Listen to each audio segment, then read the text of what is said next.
شهر رمضان الذي أنزل فيه القرآن هدى للناس وبينات من الهدى والفرقان الحمدللہ والصلاة والسلام علی رسول اللہ اما بعد۔ رمضان المبارک کے فوائد سمیٹنے کے 30 سنہری اصولوں میں سے 20واں اصول ہے مقبول دعائیں۔ معزز سامعین، ماہ رمضان دعاؤں کا مہینہ ہے۔ اس میں دعا کو غنیمت جانیے اور دعاؤں کی عادت اپنائیے۔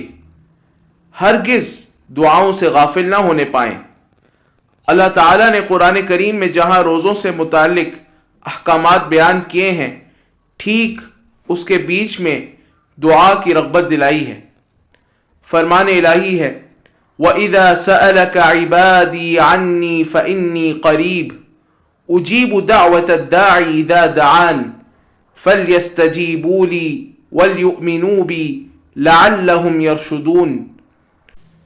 اور جب تم سے میرے بندے میرے بارے میں سوال کریں تو بے شک میں نزدیک ہوں، میں دعا کرنے والے کی دعا قبول کرتا ہوں۔ جب وہ مجھ سے دعا کرے تو انہیں چاہیے کہ میرا حکم مانیں اور مجھ پر ایمان لائیں تاکہ ہدایت پائیں۔ سورۃ البقرہ آیت نمبر 186۔ معزز سامعین، لوگوں میں سے سب سے زیادہ عاجز انسان وہ ہے جو دعا سے عاجز ہو۔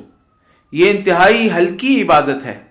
اس کے لیے آپ کو ہاتھ اٹھانے کی بھی ضرورت نہیں ہے، کہیں بیٹھنے کی بھی ضرورت نہیں ہے، قبلہ رخ ہونے کی بھی ضرورت نہیں ہے، باوضو ہونے کی بھی ضرورت نہیں ہے۔ یہ سب تو دعا کے آداب ہیں، انہیں پورا کرنا چاہیے، لیکن دعا تو آپ چلتے پھرتے بھی کر سکتے ہیں۔ معزز سامعین، نبی کریم صلی اللہ علیہ وسلم نے ارشاد فرمایا کہ ثلاثۃ لا ترد دعوتہم، 3 لوگوں کی دعائیں قبول کی جاتی ہیں، رد نہیں ہوتی۔